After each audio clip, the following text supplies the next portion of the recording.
Welcome to another episode of Gaming Views, the podcast that proves we'll talk about any old shit so long as it involves a controller and a ridiculous amount of nostalgia. This week, we're putting $1 billion machine under the microscope.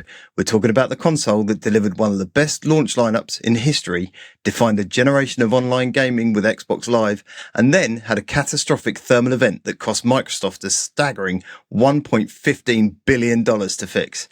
You know it, you owned it, you probably cried over it. We're discussing the history, life, and infamous Red Ring of Death of the Xbox 360. So let's get into it.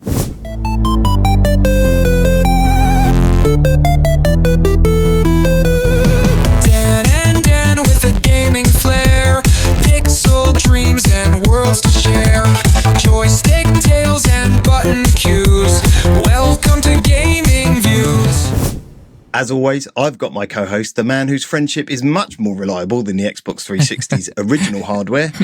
It's the ever awesome Danny. Always funny when he's on Gaming Views. Hello, Mr. P. How you doing? I'm very good, thank you. Secret spoiler, I loved the Xbox 360, just saying. I loved the Xbox 360 more than you did. So, you know. Only one way to settle this. Bye. No, we won't do that. We love each other and we love the Xbox 360 equally. We will have split custody. It's fine, Dan. I'm happy for you to have it every other weekend. That's it. I think that's what dads do, isn't it? Every other weekend? That's fair. No, I'm very good, thank you. I'm very good. Good. It's a wonderful evening in October, which is weird because we are filming this quite a little bit in advance of the actual anniversary, which falls in November. That's fine. So if one of us is horribly physically disfigured, don't wonder why we've suddenly popped up being not disfigured. Dan? Yeah, that crazy gaming news that happened a couple of days ago that Microsoft and Sony and Nintendo or none of them did or didn't do was mad, it was right?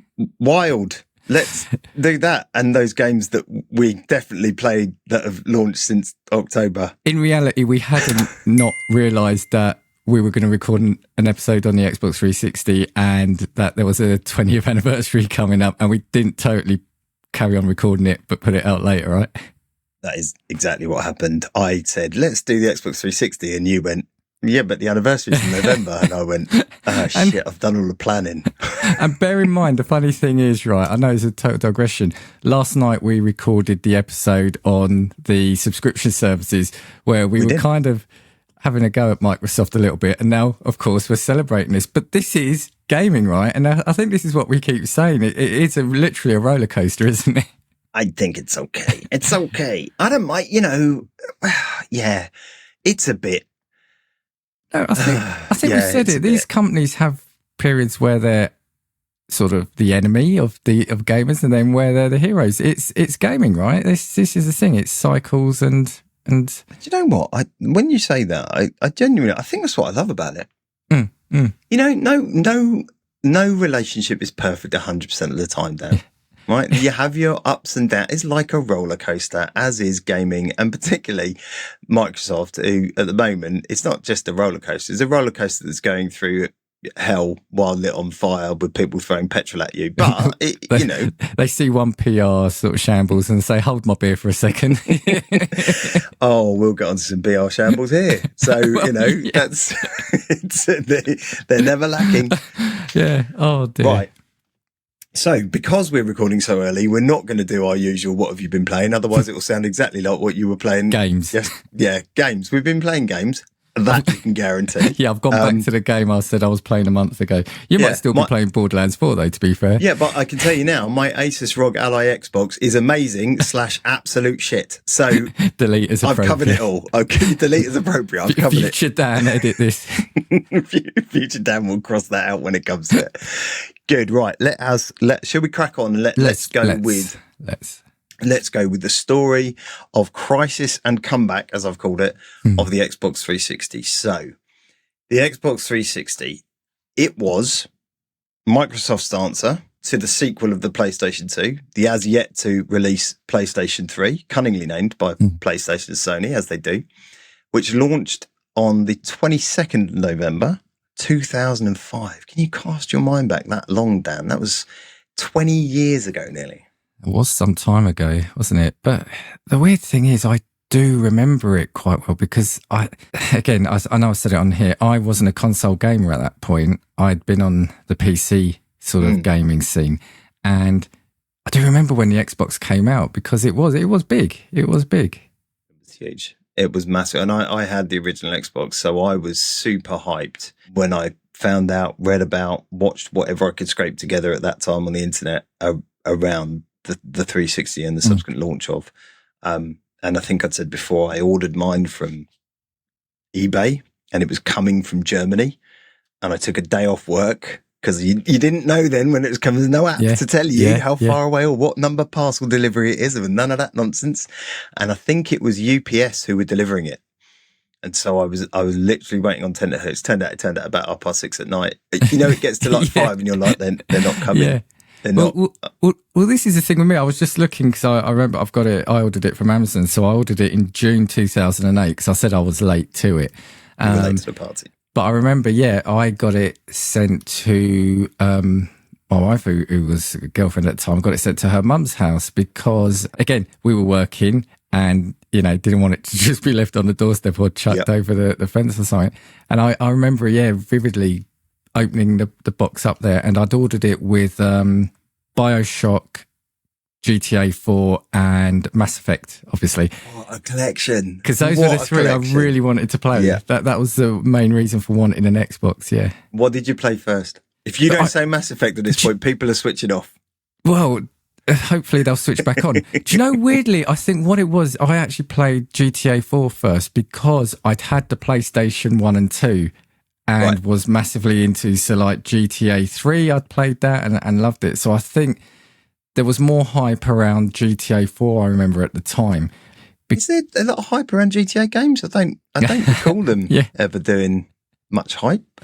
Maybe it was just in my head. But so weirdly, I think I played that second. But that exactly. That's why it stands out in my mind, because what 3 games to play first on the console. That's just I know it's not a launch lineup, we will talk about that, but it is a lineup of games that is, you couldn't ask for much better at that time, particularly at that time of console history. So I kind of waited around for mine. I can't remember what game I got with it. It would have been a launch game. What it was, I don't know. It's Halo 2 a launch game? So Halo 2, Halo 3 it would have been, I think. But as we go through launch games, I will probably remember which one it was. But I do remember waiting, and I do remember setting it up and waiting, because it's the only way I could get one. Even then, you couldn't get, and you didn't really have the scalpers. I mean, I suppose you did to a degree. eBay did exist, I think, at that time, so you did to a degree, but not to what we get now with pre-launch sales. Back then it wasn't like that, but I still couldn't get hold of one, and so it was either wait and go down to Toys R Us and see if I could get my hands on one, or order one off eBay, which I did, and paid over market price, probably about £100 or something, but. And some things never change. So November 22nd, 2005, it launches. Now, this was quite an aggressive launch strategy, because what they'd realised, being late to the party after the PlayStation with the Xbox and then the PS2, was they wanted to get ahead of the game, and they wanted to specifically release the first HD console of the generation. And they mandated at that point that all games had to support, get ready for it, 720p resolution. In these heady days of 8K TVs, etc., 720p, they had to support that, which, is fair. Yeah, and it looked pretty. Generational leaps were different back then, right? Now it's all about your ray tracing and but back then it was all about, 720, 1080.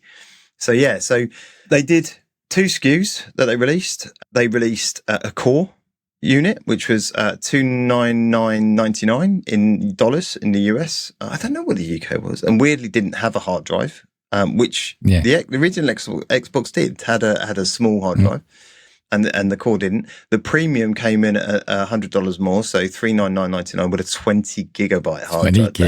20 gig. I mean, whoa! And a wireless controller. So the core had a wired controller. The premium had a wireless controller.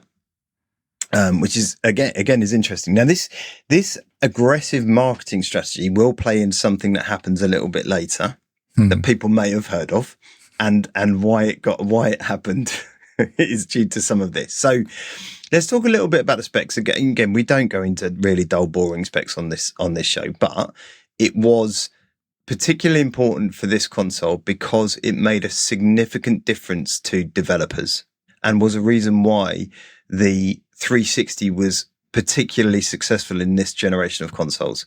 So it ran on IBM Xenon CPU and clocked at 3.2 gigahertz, which at the time was pretty fast, even by home PC standards. And it had the ATI at the time, Xenos GPU. So what made this significant was because of that, the design, the core design of the processor and the GPU, it made development for the console, particularly on ports, really, really easy, which is really important for any console trying to find its footing. It wanted to get first to market. It wanted to have a big catalogue of games before the PS3 even thought about launching, and it wanted to build that momentum. So cross-platform games were really important, particularly in the first kind of 2 to 3 years. And you can see the importance of that because they were very frequently considered technically superior on the 360 as opposed to the PS3 when it launched. So I'm just going to run down some of the launch titles, see if these ring any bells for you, Mr. P. So we had Amped 3, Call of Duty 2, Condemned Criminal Origins. That was a good game. It was a good game. That was actually, I've only ever played it the once at the time, but I remember actually being quite creeped out by it. Yeah. I've not gone back to it since. I think you should. I think you should do a replay. Yeah. We had FIFA 2006. Heard of that Road to FIFA World Cup. Do they still make games? Yeah. Gun, which is a Western action game. I don't remember that one. Cameo, Elements of Power, which I did have and did play, but I picked that up later. Is that a Rare game, isn't it? Yeah, it was a Rare game. Yeah, Rare was still very much developing, and they were allowed to make games. They were allowed, and they had 2 launch titles actually, which is quite a lot for a developer to, in this day and age, you don't often see that. Lots of EA and sporty games. So you had Madden NFL, NBA 2K6, NBA Live 06, Need for Speed Most Wanted, NHL 2K6. This was a launch game I picked up. Perfect Dark Zero. Yeah, I'd never played that. That was the weird thing. Yeah. One they threw in, I think, out of sympathy, which was Peter Jackson's King Kong, the official game of the movie. Never played it, never owned it. Do you know, sorry, the weird thing that sticks out, I never played it, I never owned it or played it, but I think it was one of those that kept cropping up on easy achievement lists. Oh, okay. I think it was very quick. I think it was a very short game. Correct me if I'm wrong, listeners, but yeah, I'm pretty certain I seem to always recall that cropping up on those kind of lists. So you get your whole achievements from it very simply just by pinging things. Project Gotham Racing 3, which was, we all know, is a phenomenal racing game. Quake 4, I forgot Quake 4 came out as a launch title. Ridge Racer 6, again, was good for its time. Tiger Woods PGA Tour 6, I used to be addicted to that game. I had a serious problem with Tiger Woods PGA Tour games for years. Like literally just used to play golf on them. I was rubbish at golf. It's unusual because you're not really a sport person, are you? I'm not, but for some reason Tiger Woods. Yeah. No, and I was sharing a flat with a friend of mine at the time. Was I sharing a flat? Yeah, or had just come from sharing a flat, and we had a serious addiction with Tiger Woods games, like playing competitively against each other. That's a random one. Yeah, I loved it. That swing mechanic and it. Yeah. Do you know what I remember? At the time of those games like FIFA and the golf game, do you remember you could put your face on the character? Yeah, with the crappy cameras that they had. Yeah, I loved that, and I was always like stopped to show my wife, say, look, that's me. She goes, looks nothing like you. That is me. It is me. I'm telling you now. They are glasses, definitely. I'm pretty sure. I'm maybe a footballer. And then we had Tony Hawk's American Wasteland, which I don't remember, but was developed by Neversoft, who did all of the THPS games. So yeah, I'll have to have a look at that and see if I can find some videos on that one. So you coming late to the party? Yeah. What's your kind of memory of the 360? Your kind of, and I'm not going to ask you to do an unboxing, but what was your what's your overriding nostalgia behind it? I did make just a few words here. So for me, I wrote down that for me it was probably one of the peak moments of gaming because I think it just was the right machine at the right time. Yeah. I'm not going to say did everything well, but it did everything well, I think. And it did some things really badly, Dan, and we'll come to that. Yeah, well, which fortunately I never got affected by, which I think is why I can maybe look so fondly. But I did have two versions. I think I initially got the 20 gig version. Then didn't they release the Elite? You'll probably cover it. Yeah, they did release an Elite. Yeah. And so I've got one of the things, I've got Xbox parties, because that was back in the day where you would join. A lot of it was offensive, but you would have Xbox parties, as in chats and people would talk in the game. And I remember when we then moved to the next generation, it was silence. But yeah, I got Xbox parties, Xbox Live Arcade. I thought it was brilliant.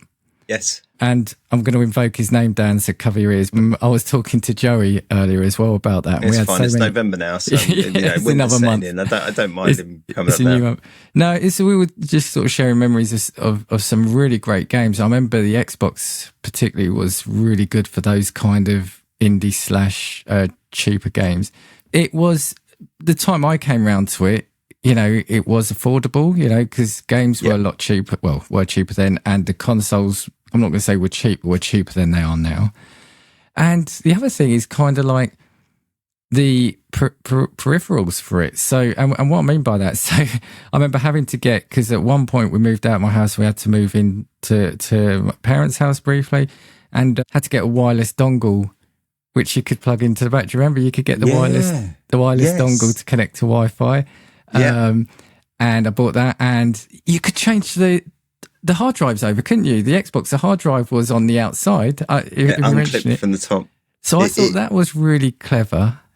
There was a lot of one of my overriding memories. There just seemed to be a lot of peripherals. Yeah. For the 360, a lot. It was like a money-making scheme. It was like, we'll sell you it. It was like the Ryanair of consoles at one point. You can clip this on and have this. Yeah, and so I think that's what it was for me. I think it was where, like I said, with the Xbox Live Arcade, the dawning of being able to just buy games sort of fairly cheaply and start building up a library, which I probably hadn't really done before. Yeah, I think if I was to think about it, that's why I look back at it. It was just the amount of games and good games, and obviously on the PlayStation as well. So I'm not saying it's limited to the Xbox, but it just felt like a great time for gaming. And no doubt I'll be proven wrong with it, like so many sort of flops and etc. that happened. But it just felt like, there was every month, every year you were getting like a real flow of great games. Yeah, I think you're right. And I totally forgotten about the Xbox 360 arcade piece, because it was a real unique selling point for them to kind of introduce lower budget games to be able to play. And I think a lot of the party games were in there, right? Because they had a lot of the quiz games and... Yeah. Oh, God, yes. 1v100 or 100v1. I love that. And I want some Microsoft points for that. Can I just give you some of the games that came out, the top 10? I would love you to. Or some of the better games. So you had Castle Crashers, was an Xbox Live Arcade game. Trials. It's a huge mobile game now, isn't it? I think so, yeah. It said here one of the most iconic ones, over 3 million copies sold. Trials HD, do you remember that? Braid, we've mentioned that a couple of times. What, is that old? Yeah, 2008. My word. Yeah. Oh my God, I feel old now. Braid's that old. Jeez. Limbo 2010. Limbo. That's that side-on game. You said another game reminded you of that. Nightmares. That's Little Nightmares. Yeah, Limbo's that old as well. Yeah, 2010. Jeez, Dan, I'm going to have a stroke, mate. Oh, I can't believe this. Geometry Wars Retro Evolved, 2008. One that had a bit of controversy around the source material it was based on, but one I remember talking to you about at the time, Shadow Complex, 2009. That was like a Metroidvania. That was amazing, that game. It was a good game, wasn't it? Yeah. I played that to death. Why did it have controversy? I loved that game. I think the source material, the book it was based on, the author had questionable views on same-sex marriages and relationships. So I think it caused... separate the art from the artist. The guy's a wanker. But the game was amazing. But I'm, like I said, I'm just calling out like some of the big games, because we forget, like I said, the Xbox Live Arcade, right? Yeah. Minecraft, apparently 2012, but that was late on, obviously. That may even have been... Fez, do you remember Fez? I do remember Fez. Yeah, that was frustrating, that game. But a brilliant mechanic in that. Yeah. And not a job. I mean, like a brilliant game mechanic. Yeah, I've got a couple of really random ones. That Peggle was on there, but I loved Peggle. Do you ever play that? It's like I love Peggle. Yeah, I love Peggle. Yeah. I'm sure Microsoft bought the studio for that and released it as part of their PopCap Games. May have done. I'm sure they do. Yeah, that was 2009, and the last one on this list I found Uno, 2006. God, Uno. I just downloaded that at the weekend for the kids as part of the new. I'm not going to talk about that. And some other ones that I was saying to like Joey. Do you remember like Splosion Man? Did you ever play Splosion Man? Splody Man. Explosion Man and was it Explosion Man and Missplosion? That was it. Yes, yeah. I never played it, but I remember many good games. Battlefield. Sorry, you've got me off on one now. Battlefield 1943 was probably the only Battlefield I liked. It's the only one I was good at, but it was an arcade specific title. It wasn't like your big sort of. Oh, you won't be able to play that on your Steam Deck now, though, Dan. No, probably not. But it was like a really sort of more, I won't say cartoonified, but it was a lot simplified version of it. And yeah, I think for me, Xbox Live Arcade was a really big factor in why I look back on it so fondly. Yeah. Yeah, totally. Well, look, we talked earlier about the units. So I'm just going to quickly run through the SKUs that were released. So you had the Xbox 360 Core, which was released on launch day, 22nd of November. That was a basic package, no hard drive, wired controller, which said you had the Premium, which was 20 gig hard drive and a wireless controller. And then 2 years later, you're right, they released the 360 Elite at $479.99, and I did have an Elite. So that was a black chassis, so that was a selling point. It's not white, it's black.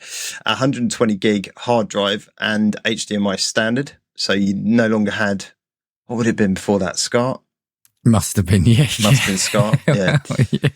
And then the one I'd forgotten about, on the 19th of June 2010, so 5 years or 4.5 years after the original launch, you had the Xbox 360S or Slim, which had an updated GPU, the XC GPU, and a dedicated, and we'll come to this, Kinect port. Yo, God, was that for that? Why did I think it was for the Xbox? Because they did go with the Xbox One, did have the Kinect attached to it. Oh, but it was originally a 360. Right, okay. This is another me going, hey, Zelda Breath of the Wild certainly was not on the original Switch. So sorry, the Wii U. That's another one of those. I put my hand up when I'm wrong. Right. So plodding along really nicely. The Xbox 360 selling really well. You know, it has a competitive edge on Sony, certainly, who were they're seen as their main competition. I get the words out of my mouth. And as I said, often games were considered technically superior. The PS3 had launched and developers struggled to develop for it because it had this bespoke cell processor. So they struggled to convert games and port games over to it, which is why a lot of devs and studios leaned towards Microsoft and the simplicity of that. But then, not long into its life cycle, it hits a bit of a hiccup. Mm. And by a bit of a hiccup, when I talk about some of the failure rates that were reported, it certainly shocked me when I did some research. Yes, people, I did research, I know, surprise. So it became commonly known as the red ring of death. Let's be fair, it was never actually a ring. It was like red 3/4 of death. But it was three lights on the console's face, which would normally circle round as green when it lit up and started up. But it just signified a general error, a service of the console or the power adapter. Something was wrong. But this thing was happening quite frequently. It couldn't be isolated down to a single defect. It was a systemic flaw, a design flaw linked to the thermal cycling, which basically degraded the materials and component connections over time. So overheated, melted, ruined, console no starty was basically what happened. And the reason this happened is because the design of the console, in the rush to get it to market, certain flaws were overlooked. Certain corners were cut. And in the speed to get to market to beat PlayStation at their own game, they ended up with this red ring of death, which was quite phenomenal. And you said you didn't get it, and I think by the time you got your console down, I think you were probably so far down the road they'd 3 fixed years the issue. later, yeah. However, the failure rate for this was alarmingly high. The warranty provider at the time, a company called Square Trade, estimated the failure rate by 2009 of historical consoles at 23.7%, right? So that's significant, right? That's a quarter nearly of all consoles sold between 2005, 2009, 25%. That's a lot, right? Mm-hmm. However, Game Informer, the magazine and website, did their own survey of their reach. I don't know what their reach was. It doesn't give me a number. But that survey reported a failure rate of 54.2%. Oh, yeah. Right? So that's over half now. Yeah. Right? And I take all of this with a pinch of salt, right? Because these are just numbers that, Game Inform would have been primarily, I suspect, at the time, an American audience because it was the magazine that was published over there. I used to get a copy of it here. However, among those consoles that have been heavily used by gaming journalists, right? Because remember, they all get early copies of games, they test these things, so they're using these systems in heavy rotation. The failure rate by late 2007, so it's only 2 years after launch, among those journalists had reached 90%. That's incredible, isn't it? So, in my head, and look, I know they did some. For once, I think they addressed it quite well, quite quickly, didn't they? I will get onto that. Yeah. But in my head, I'm like, I don't think could a company survive that now if it released something, especially one that hasn't got massive amount of. When I say goodwill, it had the Xbox, the original Xbox, fair enough, but it's their second console, and let's even take an average of say 55%. That's incredible failure rate. It's huge. It's just ginormous. I mean, it's and we'll come to what it meant for them and what it cost them, in terms of monetary value. I'm just laughing because of what you said. I can imagine, based on what we've said, how they handle PR. They probably were. Well, yeah. You asked the question: could a company, recover from it now? I'm wondering if they can recover from increasing Game Pass by 50%. To be honest. Well, I'm like thinking probably their PR was saying in interviews like, "Well, it's not a ring, it isn't. It's three. It's 3/4 of a ring. So this is totally a fabrication. It's a fabrication, and I don't believe this. Now. It would be now. You're making it up. It's not true. Yeah, the red ring is probably like 0.5% because that's probably but the 3/4 ring of death, that's what they should have called it. I remember this thing and it just went round like wildfire. And I remember sitting there, 6 months after it happened going, it's not affected me. I got away with it. And then the following day, kablow. Do you remember how they said you could fix it yourself? No, I can't remember that. This is where I tried everything, so I would have tried whatever it was. No, this is where you're going to look at me. Pouring coffee in the back of the machine? No, this is where you're going to look at me and think I've probably gone crazy. Now I'm starting to doubt it because you hadn't heard it. It was wrapping it in a wet towel, I think. Oh, no, I do remember this. I do, yeah. And that went round on some websites and magazines as well. I just remember that. Because it was thermal related. I mean, who does that, right? I mean, you're not waterboarding the thing. Who does... it's what a ridiculous solution. That big electrical item you've got, the power going through it. Wrap it in a wet towel. Safe. Jesus. See, kids, you could get away with a lot of shit in those days. Even stupid advice.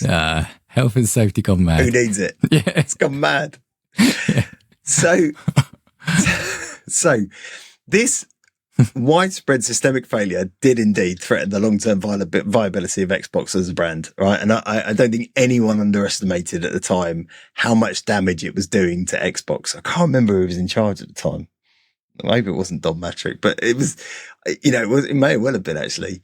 I think at the time, Major Nelson was around, so there was lots of stuff coming from him. There were other problems that it was facing, primarily an E74 error, which I never experienced, but also something that had happened before. And I remember this vividly about being told not to move the console while it had a disc in it. Yeah. Right? Because it scratched the DVDs. Do you remember this? Yeah. So, it was coming from it at all angles. Well, and on that, Joey and Tim, correct this if I'm wrong again, but I think they said they had a copy of Crackdown, which was again another great game for it, wasn't Crackdown. it? But that is one of the best noises in the world, the ping in Crackdown when you collect one of the orbs. But I think the story I remember them saying, or at least him telling me, was that Yeah, they smashed the disc smashed in their drive or something, because I think they were moving it around. So I'm sure that they said they had to then buy it again because it literally cracked.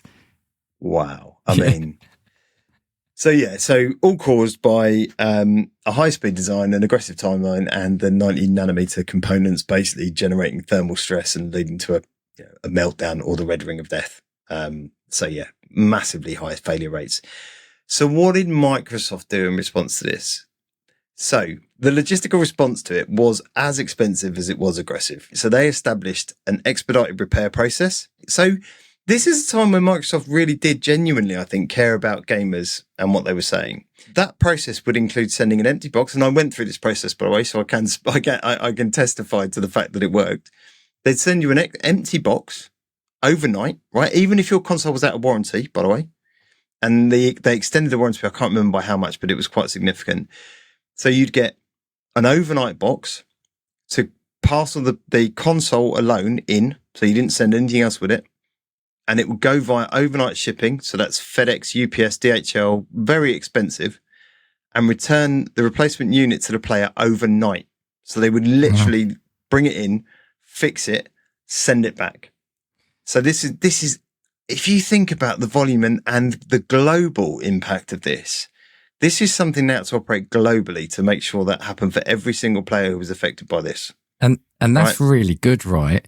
But it also shows you how simple that could have been to prevent if they were getting it out to you. That totally. Yeah. Totally. I suspect whoever signed off that design may not be working at Microsoft anymore. Or got promoted. Or is running the company, one or the other. So it was a massive high-speed logistical operation driven by the necessity of customer reassurance. So, they absolutely had to do this to, build customer confidence. And the cost of this, as I said at the start of the show, was $1.15 billion. Wow. $1.15 billion to fix this shit. Because somebody rushed something to market slightly too quickly. That's crazy, isn't it? That's crazy. Yeah. And then I guess, I don't know if they would they factor that in like the labour costs? So, you're actually paying people to do that rather than their job, or then maybe it's an external company. I think this is an overall cost that they kind of laid in. And it will fold in things like the extension of warranty, and it will fold in things like the labour to repair and all of the delivery is going to be huge. Yeah. Jeez. So, this is, and to have the amount of weight to pull that out of the bag, it's not like delivery companies aren't doing other stuff. Well, they would have thrown money at them, right? They would have thrown money at them. So Totally. I mean, this was, but from Microsoft's perspective, it wasn't just seen as a repair cost. This was a non-negotiable investment in the long-term brand. The equity and customers having faith in that brand. So this was more than just, well, fuck it, we'll write it off because, we've done a bad thing. This is, we need to build back that customer faith, and what's the best way we can do it? Those people have been affected. Let's get them fixed and turned around as quickly as humanly possible.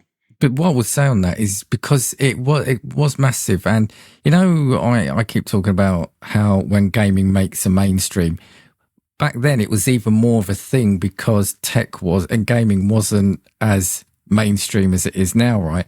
Yeah. But even to this day, my wife, if I say like, oh, the Xbox has crashed, she'll go, it's not the red ring of death, is it? So even though he's a non-gamer, even she knows it. It's stuck in her head because she saw all the reports. She heard me talking about it. She heard me saying, oh, I'm so glad I didn't get that. So even now, she'll still say, oh, it's not the red ring of death, is it? It's like, well. No.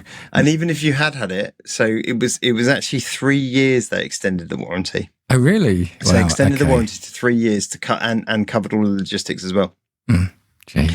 So, they saw it as an investment and this commitment, and they did turn it around. Right, they restored customer trust through that, and as you can see, as the Xbox brand now, well, up until early October. If they hadn't done that, I think it would have been a very different story. Yeah, I think you would have seen a lot of players defect sounds really terrible, but switch over to Sony, or Nintendo, and potentially signal the end of Xbox as a brand. But this did the opposite. This like I said, it restored customer faith and actually helped Xbox build something of a narrative of corporate accountability and commitment to their players, which is a phenomenal thing to do after something so catastrophic. Well, look at my memory of it, because I didn't get it. I'm looking back on it really fondly and glowingly. So if that had destroyed them, we wouldn't have had that really great generation of gaming, because it would have ceased, right? So, okay, hats not off to them because of what they did to cause it, but they did the right thing by the consumer. Let's say that. Totally. And I think the other thing, that will feed into that significant cost, right? So we talk about fix the shit that's wrong, right? And having worked in operations and support, that's the first thing you do. Fix the thing that's broken and make sure that people are happy. But the next thing you do is, well, how do I stop it happening again? So how do you fold and layer that into what you're doing?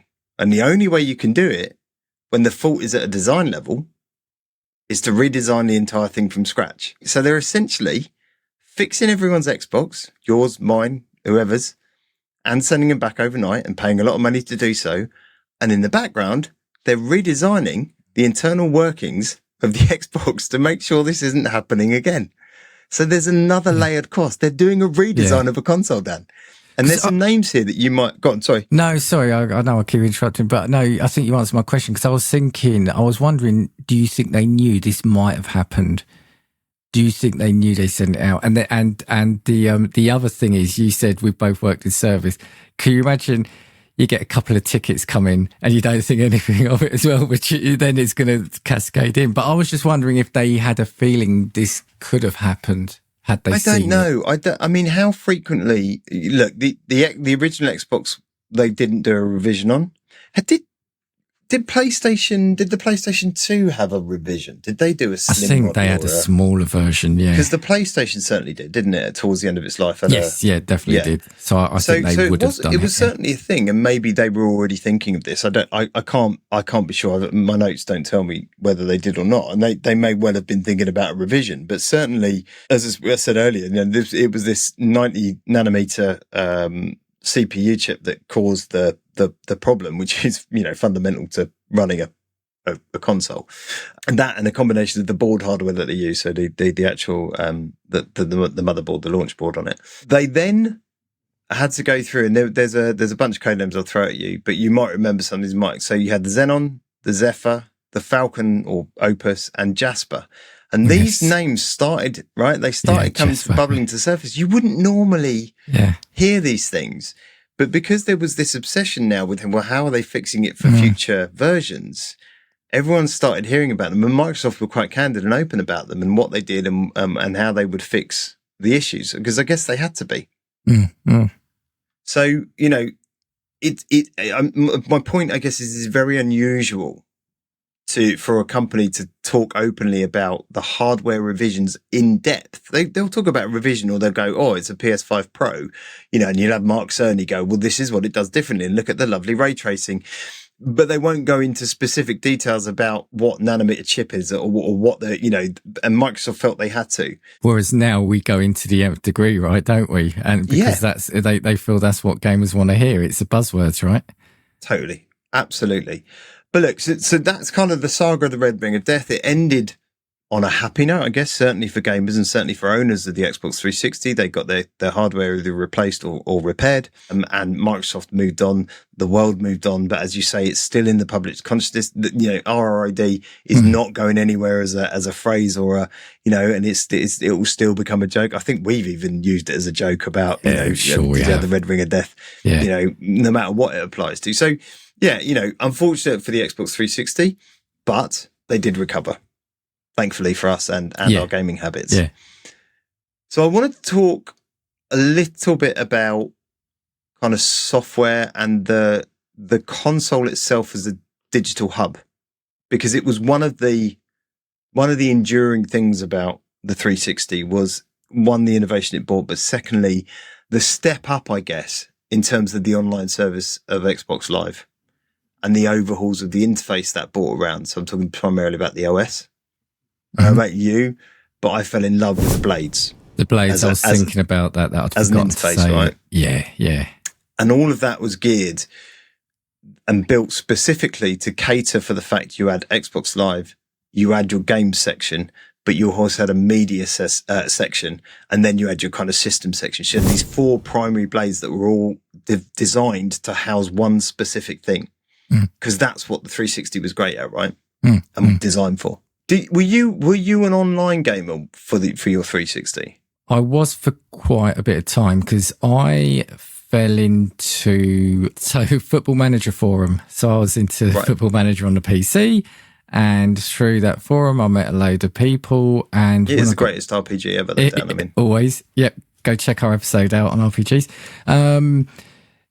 I'd met a group of people through that. And when I got the 360, they'd already had it for a couple of years. So I fell into that group. And it was mainly Call of Duty and FIFA, but was pretty much always get online for those two. I relished the times where I could play on my own and play the single player games, the Oblivion, etc. But yeah, I played a hell of a lot of Call of Duty and FIFA online in those months. Those years, sorry. I think we used to play a lot of, was it you and I and Tom? We used to play a lot of Gears of War 3, didn't we? Was it 3 or 2 that we used to play on the 360? I think it would have been 3, right? 3, I think. It was 3. Yeah, I'm sure we played a fair bit. I remember us playing some Borderlands as well. Yeah, was that on the 360? Blimey, I'll have to have a look now. Am I mixing it up? Probably mixing it up. Maybe. Can't remember when I got each of them. I mean, I obviously know the year because I've spoken about them. But I would have had the Elite. So that came out in 2010. So yeah, it would have been around that time. Yeah. So I did enjoy playing that. But again, I go back to what I said at the start. You'd also have parties, Xbox chat, sorry. But I tell you what, the amount of abusive messages I would get after a game of FIFA, the text message was incredible. I tell you. Yeah, those were the days, eh? Back in the day. Yeah. So you had the blade system, which I loved as a UI. I thought it was slick, and it got a lot of praise at the time. But that only lasted 3 years. So that, I guess, when you got yours, you would have been coming just out of that, moving into NXE, which was the new Xbox experience. So that was the first true major overhaul of a console OS during its lifetime. I don't remember that. I just remember it being the blade, so I've blanked that whole thing out. Yeah, I mean, potentially you might have stuck with it because there was a lot of at the time there was a lot of negativity around moving away from the blades because it was so loved, but it replaced the horizontal blades with a more immersive, customizable 3D space. So you had things like themes that you could bring in. Oh right, wow! And the reason they did this is for that one thing that everybody used so much, and enjoyed so much that they still stuck around up until this point, which is the Xbox avatars, right, Dan? Well, I think I've still got my picture is still of that, isn't it? I think it's because I've never changed it. But you didn't. But the avatar is my character, which initially I made look like me, but it's got it's Explosion Man. I think it's Explosion Man head. That's it. Yeah. You played about with the avatars for a little bit, didn't you? And then that was it. I'm sure it was in response to the Mii's from the Wii. Maybe, I think that's what it was. Yeah. There was then a small update to that OS, which was to do with and we'll talk about this in a minute, but to talk about the Kinect integration. So they updated the dashboard specifically for some of that. But then the interesting one is the final one. So it was the final UI they released, which was the Metro dashboard, which was 2011 onwards. So this was kind of the tile-based, more in line with, I can't remember which version of Windows it was at the time. One of the versions of Windows, I was going to say Windows 10, but it's not Windows 10. That's just gone. But one of the, that horrible, I hated it. I absolutely hated it. Yeah. And it's Windows 8 it was. It would have been Windows 8. I said it. There you go. I guessed right. Yeah, sorry, mate, you did. No, I just took 2 off 10. I thought that sounded about right. It didn't feel right, did it? Which is, I guess, it's what we've got now, so it's carried on. But it just felt messy. I think having come from the blades, hadn't it? Yeah, totally. I mean, it just didn't feel as slick and as rewarding as as engaging. Sorry, as a kind of interface.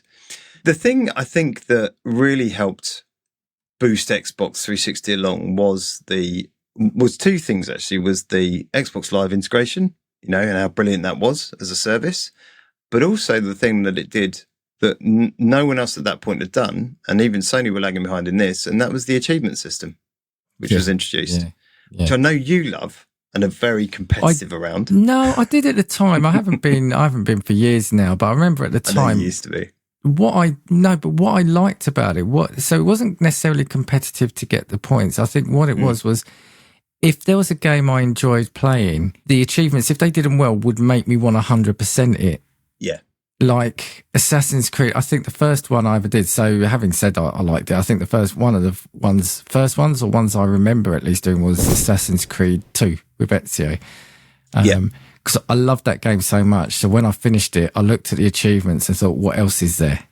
And so it made me then play it. And I think that's what it was. It was a way for me of, if I liked a game, what else could I get out of it? I think. I think mine was probably, that was one of the first ones for me as well, was Assassin's Creed with Ezio. And I distinctly remember one of the feathers being down on, the waterways in Venice. And I spent absolutely hours trying to find this fucking thing, like hopping. And I thought it was along one of the poles that you'd hop along. Yeah. And it turned out it was up on one of the houses, a beam stick. And I just couldn't see it because of the way it was lit. And I just remember that vividly, weirdly. Yeah. But yes, that would have been one of my, but Crackdown would have been one of the other ones. Yeah. And Crackdown 2, just 100% in those, was always a joy, mainly because of that noise. But yeah. But yes. Well, I think both is. I think that gamification of weirdly gamification of playing a game, and giving you a public record of achievement or accomplishment added to that commercial enhancement for Microsoft, to the point where by March 2008, the 360 had reached a software attachment rate, right? So how many games per console in the US of 7.5 games per console. Right, which doesn't sound like a lot, right? Yeah. Its competitors, so the PS3 and the Wii was at 3.5 games per console. Yeah. And the PS3 was at 3.8. Wow. So taken into context, that is double either of their nearest competitors, which is massive. Yeah. Yeah, so I don't know what it is for current gen consoles and stuff, especially not in the advent of Game Pass and everything else. I was going to say, yeah. Significantly less this month than last, I suspect. But I still, it just blew me away when I looked at the attachment rate and I was like, oh my God, that was far superior to both of those, double what either of them had. Massive. Especially if we think that was the day of really trading in everything all the time. Exactly, right? Yeah, exactly. I think one of the things that did for that, and one of the reasons it did for that, was because Microsoft had this very healthy relationship and development relationship, certainly with developers and ease of port. They managed to get some really strong IP. So we know they had Halo, we know they had Gears of War, which were all first party. But further to that, it allowed them to attract and secure releases for some big third party titles, right? So that were and these were initially planned as PS3 exclusives, right? And it's common knowledge, it's out there. You can find it for yourselves. So, Grand Theft Auto 4, Final Fantasy 13, and Devil May Cry 4, all originally meant to be PS3 exclusives, but actually ended up launching simultaneously on the 360 because of the content advantage, because of, development, and because of the Red Ring of Death success story and that sustained momentum that they had. So they'd started building this brand that was actually capable of pulling in some big third-party titles that built that attachment rate. Well, I remember as well, especially with the 360, they were really going out for the JRPGs, weren't they, to try conquer that market or to get the foothold in that market. So I remember for me, there's some brilliant games I had. Yeah. That was a real heyday for me of those sort of games on that system. Yeah. Yeah, it was a real coup for them. As I said, it really demonstrated that they were looking at breadth. And you're right, I remember the whole need to expand into the Japanese market. And there was a lot of, almost similar to what we saw now, albeit now it's more compartmentalized about around TGS, that we talked about in our previous episode back in October, there was quite an aggressive strategy to go after that Japanese market, and certainly a lot of the JRPGs and bring them across. And I did recall that being a thing. But the other thing they did, and the other thing that manifested around that time, was DLC. We saw it with yeah. Oblivion and the Horse Armor. Yada, yada. But what they did at this time was they struck a multi-year deal with Activision, who we all know they ended up buying anyway, to secure timed exclusivity for all Call of Duty DLC and map packs, starting from Modern Warfare 2. Map packs, £10, $9.99 each, 4 maps. And they did 3, I think, for the game. So you were looking at an extra 30 quid. Oh, the memories that are coming back now. But all timed exclusives for Microsoft on the Xbox, and all the way through to Blops when that launched. So, this, and again, this was something, and I remember Call of Duty was always a PlayStation thing. So PlayStation, it's always going to be on PlayStation, right? Yeah. And then, come your 2010s. Well, Final Fantasy itself, right? You mentioned it. So to get Final Fantasy on the Xbox, I remember that being, and I loved Final Fantasy 13 and 13 too. So that was really what kickstarted, like you said, the whole exclusivity thing, whether it was timed. That was where it really sort of started to kick in, wasn't it?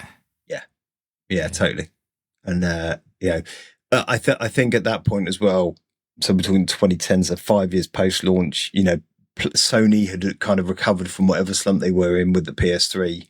Is the PS3 the one with the dodgy Spider-Man writing? Is that one? Yes, it was. Yeah. So the PS3 had kind of recovered and started to gain traction again. So, Microsoft countered that was obviously to try and get in bed with Activision and do some sort of deal that would allow them to stem some of that success that Sony were now seeing, and retain that high audience segment, particularly for things like Call of Duty and Final Fantasy.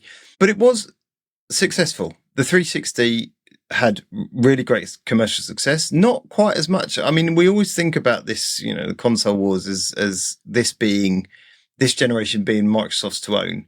It didn't. The end of its life cycle, it sold 84 million units worldwide, which is significant. It's massive, right? It's still huge. Which was on parity, but not quite as good as PlayStation 3's, which sold 87.4 million. Which I still think is fairly good, right? Considering the grip that PlayStation did have. Oh, it's massive. It's a massive return to form is what it is. Yeah. And it does make you wonder if they hadn't had the Red Ring of Death. I was literally just thinking that if they had that extra $1.5 billion in their pocket, right? What might have been, right? What might have been. Yeah. However, the irony being that both of these HD consoles trailed significantly to the little old white box under your telly that like I've said before, you kind of woke up one morning and it was there and you went, why am I bowling? I don't understand. With a stick in my hand. Kids and pester power. 101 million units, Dan. Jeez, 101 million. I mean, Nintendo were just on fire. They just captured something with that little box and, it worked. Yeah. It worked. So, I mean, the Xbox the 360 was around and sold a fair decent amount in its time. What it also did during its life cycle, and I don't know if you class this as a success or not, but at E3 in 2009, Microsoft and a little known person called Peter Molyneux, he of fame that, he doesn't lie about things. We know this. He doesn't stand up on stage and make promises that he can't meet. They introduced Project Natal. Oh, yes. Oh, yeah? Sorry. No, I thought you were going to say something else. I think that was for the Xbox One. I thought you were going to say Milo. Sorry. Well, no. Oh, this is Milo. Oh, sorry. Milo was part of Project Natal. Right. Yeah. So Project Natal, later to become the Kinect. So they bought a small Israeli firm previously that did infrared depth rendering and created a peripheral, as I said, that would become known as Kinect. And it allowed you to control and interact with the 360 without a game controller. Sort of. So, as is always the thing with these presentations, and I will find, for the YouTube viewers, I will find a video of this, so please do check it out. So angry. And it was the future. If you just took that at face value, it was the future, right? It was like, what's that film with Tom Cruise? Minority Report. Right? It was like Minority Report. Well, I'll say that and a whole host of it. You were conversing, you were interacting with your console. Gestures, spoken commands, bait and switch in history, isn't it? it was the greatest bait and switch in history. I'm so angry about that still. And it was, so it was, but there was a significantly heavy investment in this stuff, right? From Microsoft's perspective. I mean, you thought they'd learned their lesson. So it was compatible with all models of the 360. It had a custom connector for the Elite and for the S. So those that had been designed with this new connection in mind, but a USB connection for the older models. They also overhauled, as I said earlier, the entire dashboard to make the Kinect specific NXE or next, I can't remember what it was called, next something experience, next Xbox, X would be Xbox, wouldn't it? Next Xbox experience, or new Xbox experience. So that was in 2010, between 2010 and 2011, to build those features in. And it was interesting. I am a sucker. And I will put my hand up and I will say now, I am an absolute sucker because I bought one. I'm pretty sure the day I got it, we came back to my house at lunchtime from work, and I demonstrated it.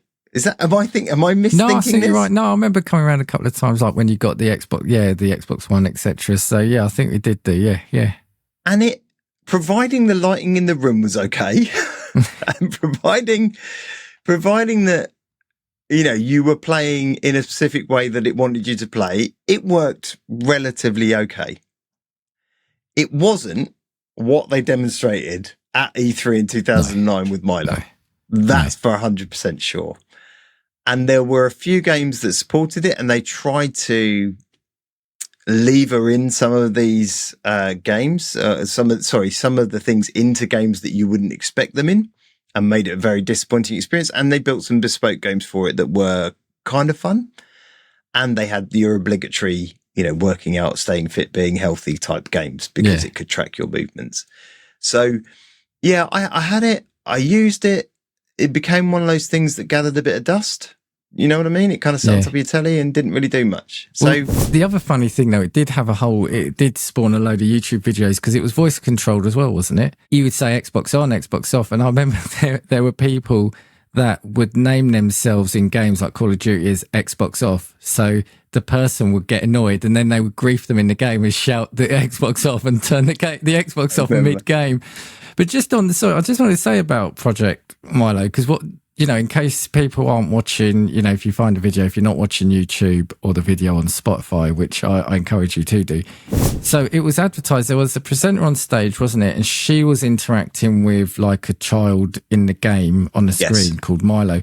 And I can't remember exactly, but the one that stands out is she drew something. It may have been like a fish or a ball, held it up to the Kinect, and then that object appeared in the game, didn't it? And Milo then picked it up. So it was honestly, as a gamer, as a tech people, it was fascinating. I remember I would have shown my wife, I would have shown her, forced her to watch that 100 times, because just to say that, we keep saying we're looking for those generational leaps, and that felt like it, and it was just a big lie. It was a complete lie, because it never ever worked like that at all. No. I mean, you'd have struggled anyway because you can't draw a ball, but it would. Just a quick one on that to defend myself. Yeah, so I sent down a picture. I was trying to draw the red ring of death on my screen and on my board, and it looked awful. And I said, I could draw Mario. I can't draw a circle and some lines around it. But you successfully, what have you drawn this week? Did you leave it on there? Because it was brilliant. Xbox 360. Xbox 360. I've got notes over my face. Yeah. So brilliant. So I thought I can't draw a circle, but I can draw an Xbox. But it's a red square of death you've got on there. Yeah, you can edit that. I can edit that. So unfortunately the Kinect, which we will brush over, I'm sure there'll be an anniversary celebration of that at some point, of Kinect or Project Natal or Project Milo. So yeah, it was quite disappointing, but you win some, you lose some, Microsoft. Let's just quickly, stalwarts of that generation were kind of core exclusives for Microsoft. So that was like Halo 3 and Gears of War, which we know about and love and have played to death.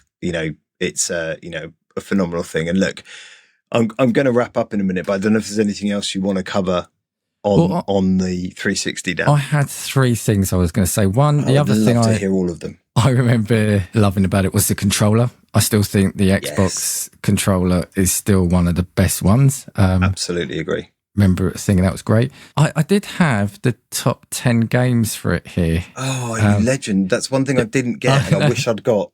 Oh, no, I love doing that. So, number one, I sound like one of those clickbait articles. Number one really shocked me. No, number one. I've got the top 10. Number one really shocked me. What do you think number one game was for the 360? Minecraft released during its lifetime? That was number 3, so well done on that. Okay. That was 22 million. So this is all according, I took this from Wikipedia. Number 1 was Kinect Adventures. I think because it was bundled with it. I had Kinect Adventures. Well, I think it was bundled with the Kinect, right? So that'd be right. That's probably the one I showed you when you came round. Well, probably. 24 million. Wow. They really sold. That can't be right. They can't have sold that many. Well, how many times do you have to return it? Did you get another copy if you returned it for the Red Ring of Death? Maybe. No, because the Kinect released afterwards. No, but 24 million. That came out in 2010. Number 2 was GTA 4, 22.95. Can you imagine now, in a day and age where a peripheral attachment software outstrips GTA to a top spot, which it just never happened. Yeah. Oh, sorry. No, not GTA 4. Did I say 4? No, GTA 5. Sorry, but still, there's still points down. It's still a GTA. It's still GTA. Yeah. Sorry, GTA 5. Maybe that came in right at the end of its life or something. Yeah, maybe that was 2013. If I said 4, sorry, I may have done. That was what's his face? GTA 5, wasn't it? What's the guy? The Eastern European guy. Oh, no, that was 4. Nico was 4. Oh, Nico was 4. Oh, Trevor. It was Trevor and it was the three. The three. 5. Michael, Trevor, and Franklin. It's been so long since we've got a GTA game. I can't remember what the next one is. Is it 6? Is 6 the next one? It'll be 6. Yeah. Oh my god. Yeah. Oh god. Yeah. I do like games. Honestly. Sorry, Garrett. Number 3 was Minecraft. Yep. Then the rest of it is pretty obvious. I want to hear them. Right. So number 4 was Call of Duty Modern Warfare 3. Of course it was. Number 5 was one of the worst ones. Well, yeah. Number 5 was Call of Duty Black Ops. That was good. I loved it. 6 was Halo 3. Loved Halo 3. 7 was Call of Duty Black Ops 2. Not as good as Halo 1 and 2. But... No. 7 was Black Ops 2. Yeah. 8 was Skyrim. Who doesn't love Skyrim? Yeah. 9 was... 9. Did you name your kid after him? Let us know. Number 9 was Call of Duty Turok. Number 9, go back a few weeks and have a look at this episode. Number 9 was Call of Duty Ghosts, and number 10 was Halo 4. Ghosts, I can't remember. Ghosts was when I think I started to go off it, but yeah, Halo 4 was number 10. And the last thing I had, and again, it's funny, and again, I'll say thank you to Joe for this because I had a little argument with him today and it reminded me of this. Did you have yours upright or horizontal? It's a very personal question, Dan. I'm not sure I'm obliged to answer that. I had mine upright. Up or down? Yeah. You had yours upright? I had mine erect. I think for most of the time. Yeah, okay. I still do. I always have mine erect. I have my PlayStation erect. I have my Xbox 360. This is really interesting. God, what day is it? November, innit? Yeah. Sorry, go on. No, this is really interesting because I had mine horizontal, and I think every console I've had would have been. The only one I said I haven't is now the Xbox Series X because that feels right to have it upright. It's a monolith, though, isn't it? Yeah, that's why it just looks like that. But yeah, so I would love to know. Let us know gaming views across all socials and on Spotify and YouTube. Did you have your 360 up or down? Are you erect or are you other? Well, then he then flaccid, but that's not a thing. He then came back and said, in all the marketing promotions, it was upright. So he showed me one from Japan. I said, but that's in Japan. Maybe, it's how they had their equipment. So he sends me one from America. I said, that was America. So maybe that's how they had their TV. And he goes, just shut up. He goes, and here's one from the UK. No, well, I'm sure all of mine...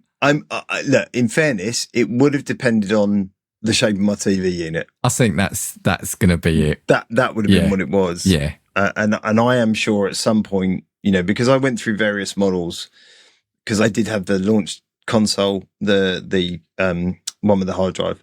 I did then buy the Elite after I got that one replaced through the Red Ring of Death. Afterwards I did buy the Elite, and then I think I had the S as well when they did the revision.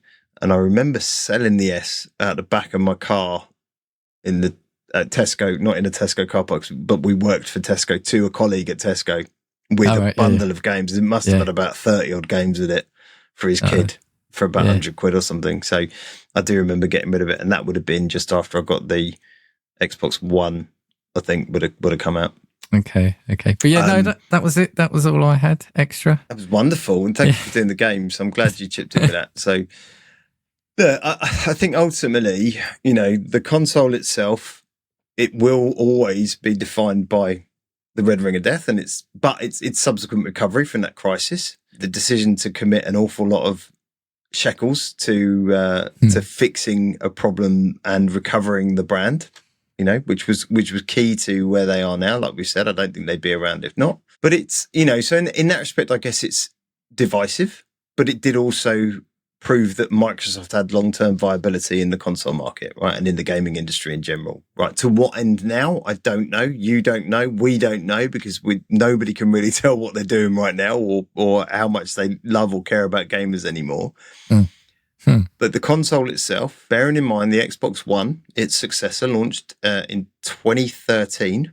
So 8 years. But this is when console generations lasted 8 years. So for 8 years after the birth of the 360, the Xbox One joined the club. The 360's lifespan extended far beyond that by an additional 3 years. So the actual hardware production ended in 2016, Dan. Okay, wow. And they continued software and support for it.